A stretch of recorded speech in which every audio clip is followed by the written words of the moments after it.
അതെ, KHDC ഫിറോസിക്ക. ഞാൻ നിങ്ങളെ ഫിറോസിക്ക എന്ന് മാത്രമേ വിളിച്ചിട്ടുള്ളൂ, അല്ലെങ്കിൽ ഫിറോസ് എന്ന് മാത്രമേ വിളിച്ചിട്ടുള്ളൂ. താങ്കളുടെ കഴിഞ്ഞ ദിവസം ഒരു വീഡിയോ കണ്ടല്ലോ, എന്റെ അപ്പനെ എന്നെ നാറി ചെറ്റേന്നൊക്കെ വിളിക്കാൻ നാണമുണ്ടോ തന്നെ?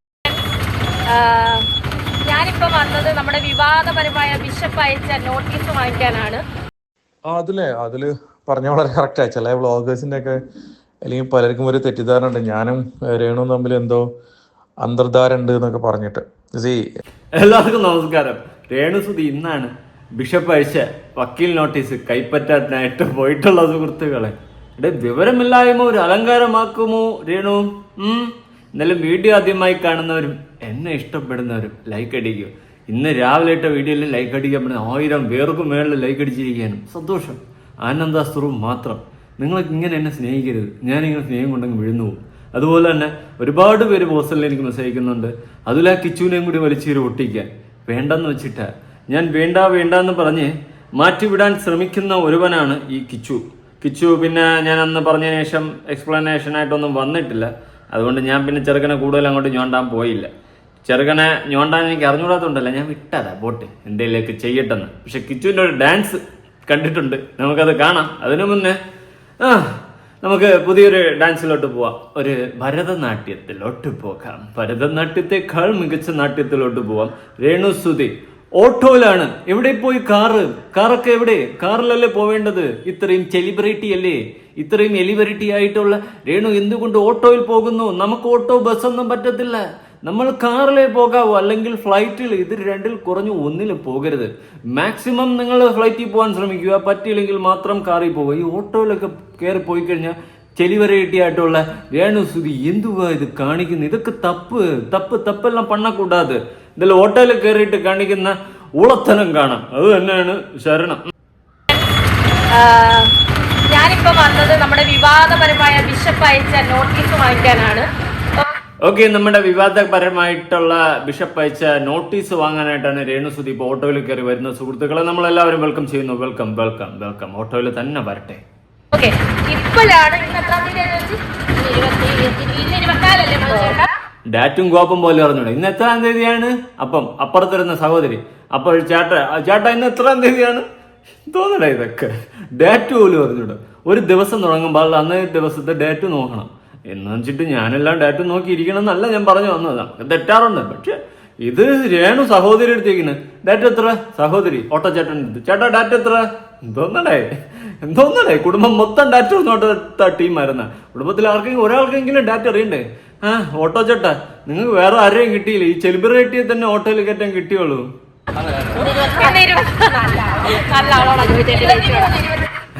നല്ല ആളോടാ ചോദിച്ചത്. നിന്റെ സഹോദരിയും കണക്ക് നീ കണക്കെന്നാണ് പറഞ്ഞു വന്നത്. രണ്ടും നല്ല ആളാ. ഓട്ടോച്ചേട്ട വിചാരിക്കരിക്കും എങ്ങനെയെങ്കിലും സ്ഥലം ഡെസ്റ്റിനേഷൻ ഒന്ന് എത്തിയാൽ മതി, ഇറക്കി വിട്ടിട്ട് വേണം സമാധാനത്തിലോട്ട് പോവാൻ, അല്ലെങ്കിൽ ഞാനും പോവും എയറിലൊന്നും. ഇന്ന് 23-ാം തീയതിയാണ് ഞാൻ ഈ നോട്ടീസ് മേടിക്കുന്നത്. പക്ഷെ ഇതിന് മുന്നേ തന്നെ ബിഷപ്പ് അയച്ച നോട്ടീസ് കുറെ എനിക്ക് നെഗറ്റീവ് പറയുന്ന കുറെ ബ്ലോഗർമാർക്ക് കിട്ടിയിട്ടുണ്ട്. അതായത് ബിഷപ്പ് രേണുവിന് ഇത്രയും ദിവസം മുന്നേ അയച്ച നോട്ടീസ് രേണു ഇപ്പോഴാണ് കൈപ്പറ്റാൻ പോകുമ്പോൾ തന്നെ രേണു പറയുന്നതെന്ന് വെച്ച് കഴിഞ്ഞാൽ, ബിഷപ്പ് അയച്ച നോട്ടീസ് വ്ളോഗർമാർക്ക് എങ്ങനെ നേരത്തെ കിട്ടി? ന്യായമായ ചോദ്യം. ബിഷപ്പ് അയച്ച നോട്ടീസ് നമ്മൾ ചോദിച്ചു വാങ്ങിച്ച് എടുത്ത് വീഡിയോ ചെയ്ത് എന്തൊക്കെയും ചെയ്യാറുണ്ട്. ബിഷപ്പ് അയച്ച നോട്ടീസ് ബിഷപ്പ് നമ്മളോട് പറഞ്ഞു ഇങ്ങനൊരു സംഭവം ഉണ്ട് എന്ന് കാര്യമായിട്ട് പറഞ്ഞു. നമ്മൾ അതെടുത്ത് വീഡിയോ ആക്കി. അത് ബിഷപ്പിന്റെ അനുവാദം ചോദിച്ചിട്ടാണോ എന്ന് ചോദിച്ചു കഴിഞ്ഞാൽ ഞാൻ അനുവാദമൊന്നും ചോദിച്ചില്ല കേട്ടെ. ഞാൻ ഇങ്ങനെ നോട്ടീസ് കിട്ടിയപ്പോൾ തന്നെ ഞാൻ എടുത്തങ്ങ് വീഡിയോ ആക്കി. പിന്നെ ബിഷപ്പിന്റെ അടുത്ത് ഞാൻ പറഞ്ഞിട്ടുണ്ടായിരുന്നു. ഓക്കെ, വേറെ പ്രശ്നമൊന്നുമില്ല. ബിഷപ്പ് എൻ്റെ അടുത്ത് പറഞ്ഞില്ല, അതിൽ നീ ഇതെടുത്ത് കണ്ടന്റ് ആക്കാനൊന്നും പറഞ്ഞില്ല. ഞാൻ എൻ്റെ ഇഷ്ടത്തിന് എടുത്ത് കണ്ടന്റ് ആക്കി, അത്രേ ഉള്ളൂ. ഇങ്ങനെ നോട്ടീസ് അയച്ചിട്ടുണ്ട് എന്ന് ബിഷപ്പ് പറഞ്ഞിട്ടുണ്ടായിരുന്നു, നോട്ടീസും കാണിച്ചു തന്നു. ഞാൻ പിന്നെ സന്തോഷം എന്ന് പറഞ്ഞുകൊണ്ട് എടുത്ത് കണ്ടന്റ് ആക്കി. അതിന് മുന്നേയും പലരും കണ്ടന്റ് ആക്കി വെച്ചിട്ടുണ്ടായിരുന്നു, പിന്നെ ഞാനും കണ്ടന്റ് ആക്കി, ഇത്രേ ഉള്ളൂ. അല്ലാതെ വ്ളോഗേഴ്സ് ഇവിടെ എന്തോ ഗൂഢാലോചന ഒന്നും നടത്തിയില്ല. ബിഷപ്പ് ഒരു നോട്ടീസ് അയച്ച് നമ്മളെടുത്ത് കണ്ടന്റ് ആക്കി. ഇതിലിപ്പോൾ എന്തിരിക്കുന്നു? എങ്ങനെയാണെന്ന് എനിക്കറിയത്തില്ല. ഇത്രേ അടച്ചു തന്ന നോട്ടീസ് ഞാൻ പോലും തുറന്നു വായിച്ചില്ല. ഇത് കുറെ ബ്ലോഗർമാരെടുത്ത് തലക്കുന്നുണ്ട്. ഇത് ബിഷപ്പ് മണ്ടബുദ്ധിയാവാം, മരമണ്ടബുദ്ധിയാവാം, ഇതിനേക്കാളും ബോധമില്ലാത്ത ആവരുത്. ഇത്രയും അടച്ച നോട്ടീസ് എങ്ങനെ വ്ളോഗർമാരുടെ കയ്യിലെത്തിയെന്ന് ഫോട്ടോ എടുത്ത് കോപ്പി അയച്ച് അത് മനസ്സിലാക്കാനുള്ള ബോധം പോലും ഇല്ല. എന്തുവാരേടോ ഇത്? ഇത്രയും അടച്ചുറപ്പിലാക്കിയ നോട്ടീസ് എങ്ങനെ വ്ളോഗർമാരുടെ കയ്യിലെത്തി? അന്വേഷിക്കേണ്ടിയിരിക്കുന്നു. പൊന്നു മന്ദബുദ്ധിത്തനത്തിന്റെ ഒരു പീക്ക് ലെവലിലാണല്ലോ ഇത്. ഫോട്ടോ എടുത്ത് വെച്ചിട്ട് നമുക്ക് അയച്ചു തന്നാൽ പോരെ? ചിന്തിച്ചൂടെ? ഇതെന്ത് വേണം ഇത്? പറയുന്ന കേട്ട് കഴിഞ്ഞാൽ രേണുവിന് അയച്ച നോട്ടീസ് നമ്മൾ പോയിട്ട് പൊട്ടിച്ച് വായിച്ചിട്ട് ഫോട്ടോ എടുത്തിട്ട് തിരിച്ച് കയറ്റി വെച്ചിട്ട് അടച്ചു കൊടുത്തോലെ. എന്തോന്നടേ ഇത്? അയ്യേ, തന്നതാണ്, നമുക്കറിയാൻ മാത്രം. അത് വലിയ കുറ്റമൊന്നുമല്ല. ബിഷപ്പ് അയച്ചു, ഇങ്ങനെ നോട്ടീസ് അയച്ചിട്ടുണ്ടെന്ന് പറഞ്ഞിട്ട് കാണിച്ചു തന്നു. ഞാനതെടുത്ത് കണ്ടുണ്ടാക്കി, അതല്ല ബാക്കിയുള്ളവരും കണ്ടുണ്ടാക്കി. ഇത്രേ ഉള്ളൂ. ഇത് വലിയ കാര്യമൊന്നും ചെതലെടുക്കണ കാര്യമൊന്നുമില്ല. നിനക്ക് അയച്ച നോട്ടീസ് തന്നെയല്ലോ, അല്ലാതെ അയക്കാത്ത ഫേക്ക് നോട്ടീസ് ഒന്നും അല്ലല്ലോ. നിനക്ക് അയച്ച സാധനം ബിഷപ്പ് നമുക്ക് കാണിച്ചെന്നുണ്ടാക്കി. എന്തോന്നാണ് ഇത്? അയ്യേ അയ്യേ. എന്തായാലും നോട്ടീസ് കൈപ്പറ്റിരിക്കുകയാണ് ഗൈസ്. ഇനി ആ നോട്ടീസിൽ എന്താണെന്നുള്ളത് നമുക്ക് വായിച്ചിട്ട് വേണമെങ്കിൽ പറയാം. അതെന്താണ് അങ്ങനെ ഒരു ടോക്ക്? ഈ നോട്ടീസിന്റെ അകത്ത് വായിച്ചിട്ട് വേണമെങ്കിൽ പറയാം. വായിക്കേണ്ട ആവശ്യമൊന്നുമില്ല. നമ്മളെ നാട്ടുകാർക്ക് നേരത്തെ വായിച്ചു കൊടുത്തു. അത് തന്നെയാണ് കണ്ടന്റ്. അതുകൊണ്ട് ഇനിയിപ്പോൾ കൂടുതൽ വായിക്കാനായിട്ടൊന്നുമില്ല. കിട്ടിയല്ലോ, സന്തോഷമല്ല, അടിപൊളി, ഓൾ ദി ബെസ്റ്റ്. വീട്ടിൽ നിന്ന് പെട്ടെന്ന് ഇറങ്ങ്, അതായിരിക്കും നല്ലത്. കുറച്ചെങ്കിലും ഉളുപ്പുണ്ടായിരുന്നെങ്കിൽ ഇതിന് മുന്നേ ഇറങ്ങി പോയാനേ. എന്തായാലും പറഞ്ഞിട്ട് കാര്യമില്ല, ഉളുപ്പില്ലായ്മയാണല്ലോ എൻ്റെ ഹൈലൈറ്റ്. ഇപ്പം എനിക്കൊരാൾ ഒരു ഗിഫ്റ്റ് ചെയ്തെന്ന് വെച്ചോ, അപ്പം ഞാൻ അയാളുമായിട്ട് ഉടക്കി അല്ലെങ്കിൽ ഇങ്ങനെ ഒരു പ്രശ്നമായെന്ന് വെച്ചാൽ ഞാൻ എന്തായാലും ആക്കാൻ പോകില്ല. ഇങ്ങനെ ചീഞ്ഞ പരിപാടി കാണിക്കത്തില്ല, ഒരാളടുത്ത് നന്ദിയായിട്ട് കാണിക്കത്തില്ല. എങ്കിലും ഞാൻ പറയാണ്, കാണിച്ചെന്ന് വെച്ചോ, ആ വീട്ടിൽ നിന്നിട്ട് ഞാൻ ഇത്തരം പ്രശ്നം ഉണ്ടാക്കിയെന്ന് വെച്ചോ, എന്നിട്ട് ഞാൻ ഉളുപ്പില്ലാതെ ആ വീട്ടിൽ നിൽക്കുന്നുണ്ടെങ്കിൽ എനിക്ക് ഉളുപ്പില്ലായ്മയുടെ ഒരു ദേശീയ അവാർഡ് തന്നെ തരേണ്ടി വരും. അത്രയ്ക്ക് വലിയ ഉളുപ്പില്ലായ്മയായിരിക്കും ഞാൻ കാണിക്കുന്നത്. കുറച്ചെങ്കിലും ഉളുപ്പുണ്ടായിരുന്ന ഇതിനു മുമ്പ് ഇറങ്ങിപ്പോവായിരുന്നു. അതും പോയിട്ടില്ല. എന്തൊക്കെ കാണണോ എന്താ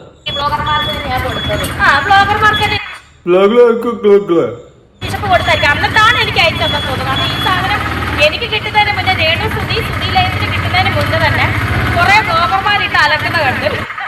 അതിലിപ്പോ എന്താ കാര്യം? ഇവളിതെന്താ ഉദ്ദേശിക്കുന്നത്? എന്തോ പോലെ സംഭവം പോലെയാണ്. ഓ, ബിഷപ്പും ബ്ലോഗർമാരും കൂടിയുള്ള ഗുണാലോചന.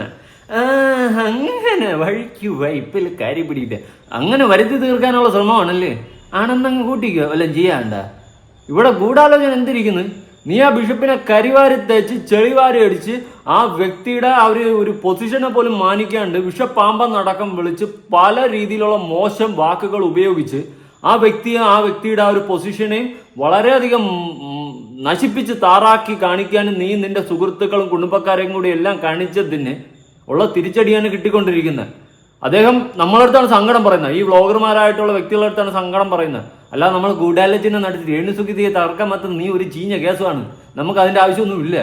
അതിന് മാത്രമൊന്നും ഇല്ല. നീ എന്തോ ഒരു സംഭവമായിട്ടൊന്നും ചിന്തിക്കേണ്ട, സെലിബ്രിറ്റി ആണെന്നൊന്നും ചിന്തിക്കേണ്ട. ഒരു തേങ്ങയോ അല്ല നീ, ഒരു കൊലയോ അല്ല, ഒരു മാങ്ങയോ അല്ല, ഒരു തൊലിയോ ഇല്ല. വെറും കറിവേപ്പിലയാണ് നീ, കേട്ടാ? കറിയിലിട്ടിട്ട് എടുത്ത് കളയുന്ന വേപ്പില, കറിവേപ്പില, കേട്ടാ? അല്ലാണ്ട് ഒരു തേങ്ങയല്ല. നീ എന്തോ വലിയ സംഭവമാണെന്നൊന്നും വിചാരിക്കല്ലേ.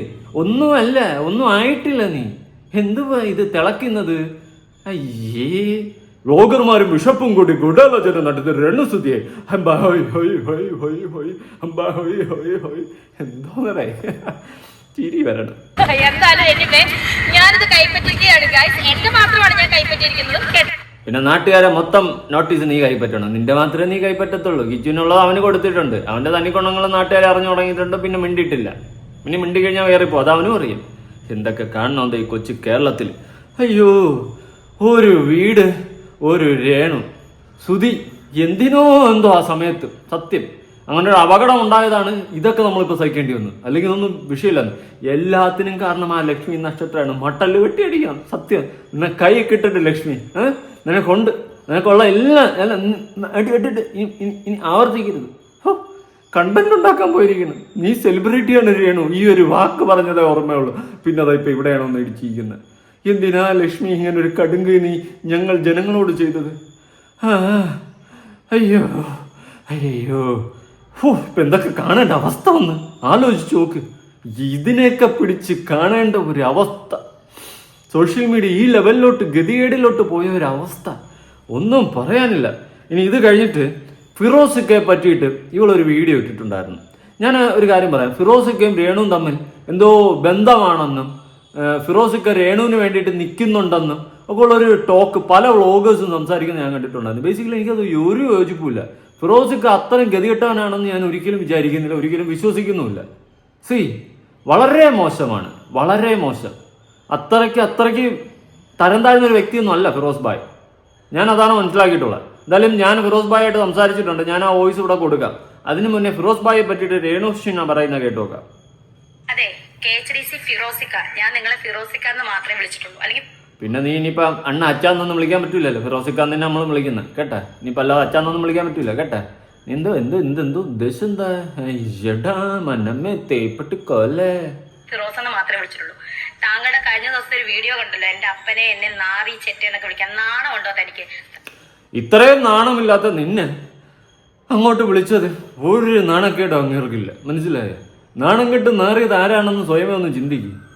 നീ നിന്റെ അപ്പനും ഒക്കെ കാണിച്ചിട്ടുള്ള കാര്യങ്ങളൊന്ന് ചിന്തിക്കും. നിനക്ക് നാണമുണ്ടോ? അങ്ങോട്ട് ഞാൻ ചോദിക്കുമോ, നിനക്ക് നാണമുണ്ടോ? ആ വ്യക്തിയോട് നീയൊക്കെ കാണിച്ചിട്ടുള്ള തൊട്ടിത്തനത്തിന് കൈയും കണക്കുണ്ടോ? നീ ഒരു വീഡിയോ കാണുന്നില്ല എന്ന് പറയുന്നുണ്ട്, പക്ഷെ എല്ലാ വീഡിയോയും കറക്റ്റായിട്ട് നീ പറയുന്നുണ്ട്. അത് തന്നെ വലിയ കാര്യം. എന്തായാലും നാണമില്ലേ രേണു നിനക്ക്? വീട് വെച്ച് തന്നവരടുത്ത് തന്നെ നന്ദികേട് കാണിച്ച്, വീട് വയ്ക്കാൻ വസ്തു തന്നവരടുത്ത് നന്ദികേട് കാണിച്ച്, നന്ദികേടിന്റെ മാത്രം ഒരു ഘോഷയാത്രയായി നിന്റെ ജീവിതം കൊണ്ട് നടക്കുമ്പോൾ നിനക്ക് തന്നെ സ്വയമേ ഒരു നാണക്കേട് തോന്നുന്നില്ലേ? ആ ഫിറോസ് ഭായിയൊക്കെ നിന്നോട് എന്ത് തെറ്റാ ചെയ്ത? നിനക്ക് കയറി കിടക്കാൻ ഒരു വീടില്ലാത്ത നിനക്കൊക്കെ നിന്റെ കുടുംബത്തിനൊക്കെ കിടക്കാൻ വേണ്ടിയിട്ട് ഒരു വീട് വെച്ച് തന്നതാണ് തെറ്റ്. എന്നിട്ട് നീ ആ വ്യക്തിയെ ചെളിവാരി അടിച്ച് നീ നിന്റെ കുടുംബം അത് അദ്ദേഹം കേട്ടോണ്ടിരിക്കണോ? നാണമില്ല നിനക്കൊന്നും, ഉളുപ്പില്ലാത്തതെ. ശേ കഷ്ടം. എനിക്ക് എപ്പോഴാ ഞാൻ നാറി ചെറ്റയായത്? ആ അത് കുഴപ്പമൊന്നുമില്ല, കാര്യമുണ്ട്. കയ്യിലിരിപ്പും കുണങ്ങളും വെച്ചിട്ടാണ് അങ്ങേര് അങ്ങനെ പറഞ്ഞത്. ഒരു തെറ്റും ഞാൻ കാണുന്നില്ല. കുറഞ്ഞു എന്നേ ഞാൻ പറയത്തുള്ളൂ, സത്യം. പിന്നെ നിനക്ക് എന്നാ പറയണം? ഇത്ര നന്ദിയേട് കാണിച്ച ടീംസിന് എന്ത് പറയണം? എടുത്തു വെച്ച് ഉമ്മ വയ്ക്കണോ? കൊള്ളാലോ നിന്റെ മനസ്സിലിരിപ്പ്. ഓർമ്മയുണ്ടോന്നറിയില്ല, നമ്മൾ തമ്മി ഈ പ്രശ്നം ഉണ്ടാകുന്നതിന് മുന്നേ നല്ല രീതിയിൽ സൗഹൃദത്തിൽ മെസ്സേജ് അയക്കാറുള്ളവരുണ്ട്. ഓഹോ, നീ ഇനി ഫിറോസ് ഭായിയോ? വിട്ടില്ല, ഞാൻ വിട്ടില്ല. നല്ല രീതിയിൽ മെസ്സേജ് അയച്ചുകൊണ്ടിരുന്ന സമയം ഉണ്ടായിരുന്നു. അദ്ദേഹത്തിൻ്റെ അടുത്ത് ഞാൻ ചോദിച്ചു തന്നെ, നല്ല രീതിയിൽ മെസ്സേജ് അയച്ചുകൊണ്ടിരുന്ന സമയം ഉണ്ടായിരുന്നു. അതായത് നിനക്ക് വീട് വെച്ച് തരുന്ന സമയത്തും ആ സമയത്തൊക്കെ. കാരണം നിങ്ങൾ അത്രയും പാവങ്ങളാണ്. ആ ഒരു സഹതാപത്തിൻ്റെ പേരിൽ അവർ തന്നെ സംഘടന ചേർന്ന് വെച്ച് തന്ന വീടാണ്. അതിൻ്റെ കാര്യങ്ങളൊക്കെ സംസാരിക്കാനായിട്ട് നല്ല സൗഹൃദത്തിൽ തന്നെയാണ് നിന്നോട് ഇരുന്നിട്ടുള്ളത്, സംസാരിച്ചിട്ടുള്ളത്. പക്ഷെ നീ നന്ദികേട് കാണിച്ച് എന്ന് തൊട്ട് തുടങ്ങി അന്ന് തൊട്ട് അദ്ദേഹം ആ ഒരു സൗഹൃദം കട്ട് ചെയ്തു. ജീവിതത്തിൽ ഇതിനേക്കാളും വെള്ളം കിട്ടാതെ ചത്താലും കുഴപ്പമില്ല, ഇമാതിരി ചീഞ്ഞ സൗഹൃദങ്ങൾ വേണ്ട എന്ന് അദ്ദേഹത്തിന് തോന്നി. അദ്ദേഹം കട്ട് ചെയ്തു. ഒരു തെറ്റും കാണുന്നില്ല കേട്ടാ പൊന്നാര മോളെ. ഇക്ക മറന്നാലും രേണുസുതി ആ മെസ്സേജ് ഒന്നും മറക്കത്തില്ല. രേണുസുതി മറന്നാൽ ഇക്കയും അതൊന്നും മറക്കത്തില്ല. നീ ഈ പറയുന്നത് വെച്ച് ഇക്ക ഒരുമാതിരി കോഴിയാക്കാനുള്ള പരിപാടിയല്ലേ, മനസ്സിലായി? സംസാരത്തിൽ തന്നെ ഉണ്ട് ആ ടോണിൽ. നീ ഇട്ടുകൊടുക്കുകയാണ് ജനങ്ങൾക്ക്. അടുത്തും വീണ്ടും ഫിറോസിക്ക് നീ ഇട്ടുകൊടുക്കുകയാണ് നൈസായിട്ട് കേട്ടാ. ആ പരിപാടി നടക്കത്തില്ല. ആ കണ്ണന്തിരികൾ കാണിക്കാൻ നിൽക്കരുതേ മോളെ രേണുഷിനി.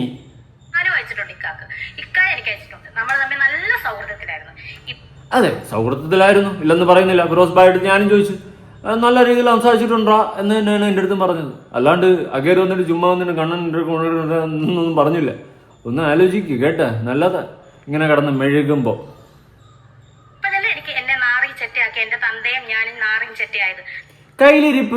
കയ്യിലിരിപ്പ് കൊണ്ട് നാറിയും അതിന്റെ അപ്പുറത്തിന്റെ അപ്പുറത്തൊക്കെ ആയി. അതെല്ലാം കയ്യിലിരിപ്പാണ്. നീ ആ വ്യക്തിയോടും ബിഷപ്പിനോടൊക്കെ കാണിച്ചിട്ടുള്ള മറ്റേ അടുത്ത പരിപാടികൾ കണ്ടും കൊണ്ട് കയ്യിലിരിപ്പും നിന്റെ തനിക്കോണോ അദ്ദേഹം അറിഞ്ഞതിന് ശേഷം നാറിയും ചെറ്റയൊക്കെ ആയി. സ്വാഭാവികം, ഒരു തെറ്റുമില്ല. നിനക്ക് നാണമുണ്ടോ? ഇല്ലെന്നറിയാം, വെറുതെ ചോദിച്ചതാണ്. എല്ലാ പ്രാവശ്യം എല്ലായ്പ്പോഴും ചോദിക്കുന്ന പോലെ വീണ്ടും ഒരിക്കൽ കൂടി വെറുതെ ചോദിച്ച് നാണമുണ്ടോന്ന്. നിനക്ക് നാണമല്ലോ, നമുക്ക് എല്ലാവർക്കും അറിഞ്ഞില്ല. പിന്നെന്താ, ഇപ്പൊ അതൊന്നും കുഴപ്പമില്ല. അതൊക്കെ മേലെ എന്തെങ്കിലും വിളി ഫിറോസ് ഭായി. അതാണ് മോളുടെ സങ്കടം. രേണുമോള് കഴിഞ്ഞ വീഡിയോയിൽ പറയുന്നുണ്ടായിരുന്നു ഒരു തെറിവിളി ലൈവില്. അമ്മാവന്മാരും അമ്മായും അവര് കുമരി 18 തികയാൻ പോകുന്ന കുമരി. അതിന്റെ ഇക്ക വിളി അങ്ങോട്ട് മനസ്സിലാവുന്നുണ്ട്. നമ്മൾ വട്ടന്മാരൊന്നും അല്ല. എന്റെ സംസ്കാരം മനസ്സിലായോ?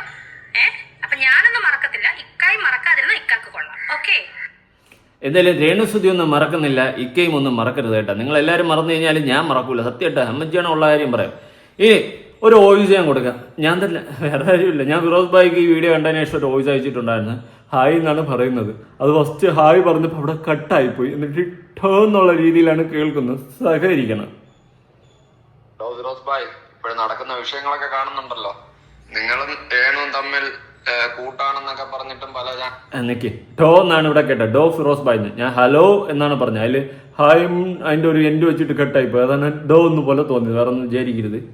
ചാനലിലെ വീഡിയോസ് ഒക്കെ ഞാൻ കണ്ടിട്ടുണ്ടായിരുന്നു. എനിക്കതൊരിക്കലും വിശ്വസിക്കാൻ പറ്റിയിട്ടില്ല, ഞാൻ വിശ്വസിച്ചിട്ടുമില്ല. എന്തായാലും കോമഡികളാണ് നടക്കുന്നത്. നന്ദികേടിന്റെ പീക്ക് ലെവല് അതവിടെ സംഭവം നടക്കുന്നുണ്ട്. പിന്നെ അതുപോലെ തന്നെ രേണുവിന് ഇപ്പം ബിഷപ്പ് പേപ്പർ അയച്ചല്ലോ. അതിനുശേഷം ഇപ്പൊ രേണു ഇന്നൊരു സ്റ്റോറി ഇട്ടിട്ടുണ്ടായിരുന്നു. അതായത് സംഭവം നിങ്ങളെ കുറ്റം പറഞ്ഞുകൊണ്ടൊക്കെയാണ്. നിങ്ങളത് കണ്ടിട്ടുണ്ടെങ്കിൽ അതിനെ പറ്റിയിട്ട് എന്തെങ്കിലും പറയാനോ അല്ലെങ്കിൽ അതിന്റെ റിലേറ്റ് ചെയ്തിട്ട് എന്തെങ്കിലും സംസാരിക്കാനുണ്ടെങ്കിൽ വോയിസ് അയച്ച ബ്രോ, ഞാനത് വീഡിയോ ചെയ്യാം. പറ്റിയിട്ട് നിങ്ങളുടെ ഒപ്പീനിയനും കൂടി ഇൻക്ലൂഡ് ചെയ്തിട്ട് ഞാൻ വീഡിയോ ചെയ്യാന്നാണ് വെച്ചത്. അതുകൊണ്ടാണ് ബ്രോ ചോദിച്ചത്. ഓക്കെ, അങ്ങനെ ഫിറോസ് ഭായിയുടെ സൈഡ് പറയുന്നുണ്ട്. ഓ, ഒന്നില്ലേ, കേൾക്കാം, സമയമുണ്ട്. ഫിറോസ് ഭായിയുടെ സൈഡ് പറയുന്നുണ്ട്, കേട്ടു നോക്കാം. അതില് പറഞ്ഞ വളരെ കറക്റ്റായി. ചില വ്ളോഗേഴ്സിന്റെ ഒക്കെ അല്ലെങ്കിൽ പലർക്കും ഒരു തെറ്റിദ്ധാരണ ഉണ്ട്, ഞാനും രേണുവും തമ്മിൽ എന്തോ അന്തർധാര ഉണ്ട് എന്നൊക്കെ പറഞ്ഞിട്ട്. നമുക്കത് തിരുത്താനൊന്നും പറ്റത്തില്ല. എനിക്ക് വ്യക്തിപരമായിട്ട് രേണുവിനോട് എന്തെങ്കിലും വൈരാഗ്യമോ വിദ്വേഷമോ അല്ലെങ്കിൽ രേണുവിനൊന്നുമില്ല, ആരോടും ഞാൻ അത്ര വലിയ ശത്രുത ഒന്നും കീപ്പ് ചെയ്യാത്ത ഒരാളാണ്. എനിക്ക് അത് താല്പര്യമില്ല. വെറുതെ നമ്മള് മറ്റുള്ളവരുടെ ശത്രുത പ്രഖ്യാപിച്ചിട്ട് നമ്മൾ ടെൻഷൻ അടിച്ചിട്ട് വെറുതെ അതിന്റെ പേരിൽ നമ്മുടെ ലൈഫും നമ്മുടെ ആരോഗ്യമൊക്കെ നശിപ്പിക്കുന്നതിന് അപ്പൊ ഞാൻ ആ പരിപാടിക്ക് നിൽക്കാറില്ല. വളരെ ചുരുക്കി പറയുകയാണെങ്കിൽ, പക്ഷെ രേണുവിന്റെ പല പ്രവൃത്തികളോടും എനിക്ക് വെറുപ്പുണ്ട്. വെറുപ്പ് എന്ന് പറയുന്ന സാധനം ശത്രുതയും വേറെയാണ്. അത് എനിക്ക് നന്നായിട്ടുണ്ട്, വെറുപ്പ് നന്നായിട്ടുണ്ട്. കാരണം വെച്ചാല് ഒരു വീടുണ്ടാക്കി കൊടുക്കാൻ പോയിട്ടുള്ള ചീത്തപ്പേരും നാട്ടുകാരുടെ ഊക്കും മൊത്തം വാങ്ങിച്ചു വെച്ച ടീംസാണ് ഞങ്ങള്. വെറും സ്ട്രക്ചർ വരെയായിരുന്നു എന്റെ റെസ്പോൺസിബിലിറ്റി ആ ഒരു ഇതിനകത്ത്. അതെന്റെ കമ്പനി വളരെ വൃത്തിയിൽ ചെയ്തു കൊടുത്തിട്ടുണ്ട് ആ വീടിന്റെ കാര്യത്തിൽ. പിന്നീട് ഓരോരുത്തരായിട്ട് എൻ്റർ ചെയ്ത് വന്നിട്ട് ഇതാണ്. അപ്പോ അത് മറ്റു കാര്യമില്ല. പിന്നെ രേണു ഒരു പുതിയ വീഡിയോ കിട്ടണമെന്ന് പറഞ്ഞു, ഇതൊക്കെ പറഞ്ഞിട്ട് എനിക്ക് വല്ല ഇതിനകത്ത് നമുക്ക് വെറുതെ ആവശ്യമില്ലാത്ത ഇടപാട് അതൊക്കെ.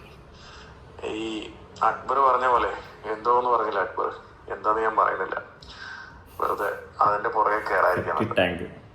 ഞാൻ രേണു എന്ന് പറയുന്ന ഈ സ്ത്രീയെ കോണ്ടാക്ട് ചെയ്തിട്ട് തന്നെ എനിക്ക് വർഷങ്ങളായിട്ടുണ്ടാവും, 1-1.5 വർഷമായിട്ടുണ്ടായിരുന്നു. പയ്യൻ വിളിച്ചിട്ടുണ്ടായിരുന്നു, മറ്റേ കിച്ചു കുറച്ച് ദിവസം മുന്നേ വിളിച്ചിട്ടുണ്ടായിരുന്നു, നോട്ടീസൊക്കെ വന്നിട്ടുണ്ടെന്നൊക്കെ പറഞ്ഞിട്ട് എന്താ ചെയ്യുന്നതിനൊക്കെ ചോദിച്ചു വിളിച്ചിട്ടുണ്ട്. അവൻ ഇടയ്ക്കിടയ്ക്ക് വിളിക്കാറുണ്ട്. അവര് ഒരിക്കൽ ഫീസ് അടക്കാൻ പൈസ ഇല്ലാന്ന് പറഞ്ഞിട്ട് വിളിച്ചിട്ടുണ്ടായിരുന്നു. അപ്പൊ പിന്നെ ഞാൻ ഫ്ലവേഴ്സിൽ വിളിച്ച് സംസാരിച്ചു. അപ്പോൾ അനൂപായിരുന്നു അത് മുന്നേ ഡീൽ ചെയ്തിരുന്നത്. പിന്നെ അനൂപ് പോയല്ലോ അവിടെ നിന്ന് സ്റ്റാർ മാജിക്കിലെ. അപ്പൊ അതുകൊണ്ടൊരു ഫോക്കൽ പോയിന്റ് ഇല്ലാത്ത പ്രശ്നമായിരുന്നു, അത് ഒരു ക്ലിയർ ചെയ്യുകയും ചെയ്ത്. അപ്പൊ അങ്ങനെ ഇടയ്ക്കിടയ്ക്ക് എന്നെ വിളിക്കുകയോ സംസാരിക്കാറൊക്കെ ഉണ്ട്. അവൻ്റെ അടുത്ത് ഞാൻ പറഞ്ഞാണ്, വെറുതെ ഈ ആവശ്യമില്ലാത്ത പരിപാടികൾക്ക് നിൽക്കണ്ട. നിനക്കൊരു നോട്ടീസ് വന്നിട്ടുണ്ടെങ്കിൽ അതത്ര നിന്റെ അഡ്രസ്സിൽ വന്നിട്ടില്ലെങ്കിൽ നീ അതിനെ കുറിച്ച് ടെൻഷൻ ആവണ്ട. നിന്റെ അഡ്രസ്സിൽ വന്നെങ്കിൽ മാത്രം നീ കൈപ്പറ്റിയാൽ മതി. അല്ലേ എവിടെയെങ്കിലും എന്തെങ്കിലും വന്നെന്ന് പറഞ്ഞിട്ട് നീ അത് വാങ്ങിക്കാനൊന്നും പോകണ്ട. അത് ഒന്നാമത്തെ നിങ്ങളെ ടാർഗറ്റ് ചെയ്തിട്ടില്ല, അത് രേണു പിന്നെ ഏതൊരു ബ്ലോഗർ അവർക്കെതിരെ അച്ഛനെതിരെ വീഡിയോ, ബിഷപ്പിനെതിരെ വീഡിയോ ചെയ്തതിന് നിങ്ങളെന്ത് ചെയ്യാനാ? നിങ്ങൾക്കൊന്നും ചെയ്യാൻ പറ്റില്ല. നിങ്ങളെന്തെങ്കിലും ചെയ്തിട്ടുണ്ടെങ്കിൽ ഓക്കെ ഫൈൻ. ഇത് നിങ്ങളൊന്നും ചെയ്യാത്ത കാരണം നിങ്ങളൊരു ടെൻഷൻ ആവണ്ടെന്നും പറഞ്ഞാൽ ഞാൻ അപ്പം എൻ്റെ അടുത്ത്, അല്ലാതെ വേറെ ഒന്നും പറഞ്ഞില്ല. പിന്നെയാണെന്ന് നിനക്ക് എന്തോ വീഡിയോ കിട്ടുമെന്നൊക്കെ പറയുന്നത് എൻ്റെ അടുത്ത് വീഡിയോ അടിച്ച് പറഞ്ഞു. ഞാനത് മൈൻഡ് ചെയ്യാൻ പോകുന്നില്ല. ഇതൊക്കെ പറഞ്ഞാലേ അക്ബർ പറഞ്ഞ കേസ്, അതൊക്കെ നമ്മളിതിന്റെ പുറകെ പോയിട്ട് വലിയ കാര്യമൊന്നുമില്ല. ഈ അക്ബർ പറഞ്ഞ കേസ് എന്താണെന്ന് അറിയാമോ? ഓർമ്മയുണ്ടല്ലേ, സെപ്റ്റിക് ടാങ്ക് എന്ന് പറഞ്ഞതാണ്. അത് തന്നെയാണ് ഏതാണ്ടൊക്കെ സത്യത്തിൽ അല്ലേ. ഈ തൂറിയനെ ചുമന്നവൻ നാറുമെന്ന് പറയുന്ന ഒരു ചൊല്ലുണ്ട്. നിങ്ങൾക്ക് അറിയാവുന്നതോ എനിക്കറിയില്ല, അങ്ങനെ ഒരു ചൊല്ലുണ്ട് നമ്മുടെ നാട്ടിലൊക്കെ ഉണ്ട്. ഏതാണ്ട് അതാണ് ഇവിടെ നടക്കുന്നത്.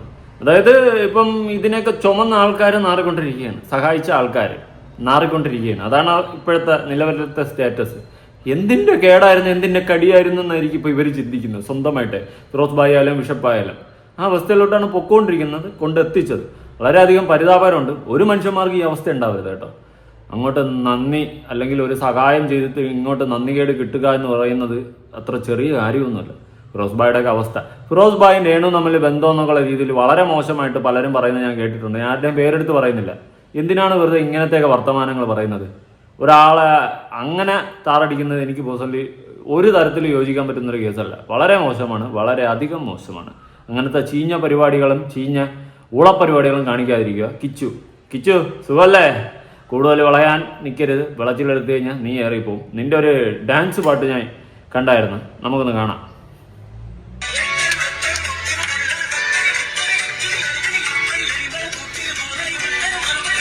ആഷിക്കുമാൻ ഉണ്ടല്ലോ സൈഡില്. ആഷിക്കുമാനെ കൊള്ളാം അല്ലേ? നാം കാണുന്നുണ്ട് ആഷിക്കുമോനെ. ആഷിക്കുമോൻ റോഡിൽ കൂടിയൊക്കെ നടന്നു പോകുന്നത് എന്നെ വിളിച്ചു ഒരാൾ പറഞ്ഞിട്ട്. നീ ആരുടെ സെലിബ്രിറ്റി എന്നല്ലോ, നിന്റെ നാട്ടുകാരൊക്കെ എന്നെ വിളിച്ച് പറയണേ. നീ ആലോചിച്ച് നോക്കപ്പം, നീ റോട്ടിൽ കൂടി നടന്നു പോകുന്നതൊക്കെ എന്നെ വിളിച്ച് പറയുന്നു. നീ എന്ത് സെലിബ്രിറ്റിയാണ് നിന്റെ നാട്ടില്? ഈ കിച്ചുവിന്റെ വാലിൽ നോക്കി നടക്കുന്നത് എന്തിനാണെന്ന് തന്നെ അറിയാം. കുറെ ദിവസം കഴിഞ്ഞ് കിച്ചുവിനെ തെറി വിളിച്ചുകൊണ്ട് അപ്പുറത്തൊരു ചാനൽ തുടങ്ങി വീഡിയോ ഇടും. അതാണ് ഇവന്മാരൊക്കെ ഇനി നിക്ക് പോക്കുകൾ. കണ്ടു നോക്ക് നിങ്ങൾ. ഞാൻ പറയുന്നത് എന്തെങ്കിലും തെറ്റുമോ? രേണുവിനെ പണ്ട് സപ്പോർട്ട് ചെയ്തുകൊണ്ടിരുന്ന ആൾക്കാർ എന്നെ തെറി വിളിച്ചുകൊണ്ടിരുന്നു. അവരിപ്പോൾ എൻ്റെ അടുത്ത് നിന്ന് മാപ്പ് പറയണം. അപ്പൊ അവസ്ഥ ആലോചിച്ച് നോക്ക്. പണ്ട് ഇവളെ സപ്പോർട്ട് ചെയ്ത് എന്നെ തെറി വിളിച്ചുകൊണ്ടിരുന്ന ആൾക്കാരാണ് ഇപ്പൊ എൻ്റെ അടുത്ത് വന്നിട്ട് അതിൽ സോറി, നീ പറഞ്ഞതാണ് ശരി എന്നൊക്കെ പറയുന്നുണ്ടെങ്കിൽ ആൾക്കാർക്ക് ബുദ്ധി വന്ന് തുടങ്ങിയിട്ടുണ്ട് സുഹൃത്തുക്കളെ. ഇപ്പൊ നമ്മുടെ കിച്ചു അനിയെ ഭയങ്കര ഡാൻസിങ് ആണ്, ഡാൻസിങ് ഡാം മൂണ്ട്. പക്ഷെ എനിക്ക് മനസ്സിലാത്തത് മറ്റന്മാർ റോഡിൽ കൂടി നടന്നു എന്തിനാണ് എൻ്റെ അടുത്ത് ആൾക്കാർ വിളിച്ച് പറഞ്ഞത്. പോട്ടെ, അത് പോട്ടെ. അപ്പൊ ഇങ്ങനെയൊക്കെയാണ് കഥകളുടെ ഇരുപ്പ് വശങ്ങൾ. നന്നായാൽ എല്ലാത്തിനും കൊള്ളാം, ഇല്ലെങ്കിൽ നന്നാക്കും. എന്തായാലും ഈ ഒരു അവസ്ഥ, ഫിറോസ് ഭായിയുടെയൊക്കെ അവസ്ഥ എന്ന് വെച്ച് കഴിഞ്ഞാൽ വളരെയധികം പരിതാപകരമാണ്. എന്ത് ഗതികെട്ട അവസ്ഥയിലൂടെയാണ് അദ്ദേഹമൊക്കെ പോകുന്നതെന്നാണ് ഞാൻ ആലോചിക്കുന്നത്. വല്ലാത്തൊരവസ്ഥ കേട്ടോ, ആർക്കും ഉണ്ടാവരുത് ഈ അവസ്ഥ. ഒരു സഹായം ചെയ്തിട്ട് ഇതിൻ്റെയൊക്കെ വായിലിരിക്കുന്ന കേൾക്കേണ്ടി വരുന്ന ഒരവസ്ഥ. പിറ്റി ഓൺ ഹിം. വലിയ ഒരു ഗതികെട്ട അവസ്ഥ. ദൈവമേ, ആർക്കും ഉണ്ടാവരുത് ഈ അവസ്ഥ. എന്തായാലും നിങ്ങളുടെ അഭിപ്രായങ്ങളും കാര്യങ്ങളും ഉറപ്പായിട്ട് ഈ ഒരു വിഷയവുമായി ബന്ധപ്പെട്ട് താഴെ കമൻറ്റ് ചെയ്യുക. ഞാൻ ഈ കണ്ടന്റ് നിർത്തിയാലോ എന്ന് ആലോചിക്കുകയാണ്. കുറേ പേര് പറയുന്നുണ്ട് പേഴ്സണലി, പിന്നെ കുറേ പേര് പറയുന്നുണ്ട് കിച്ചുവിനെയൊക്കെ എക്സ്പോസ് ചെയ്യാൻ. തീർന്നു, പൊടി പയ്യനല്ലേ, അതുകൊണ്ടാണ് വിട്ടേക്കുന്നത്. എന്തായാലും നോക്കാം. Wait and watch.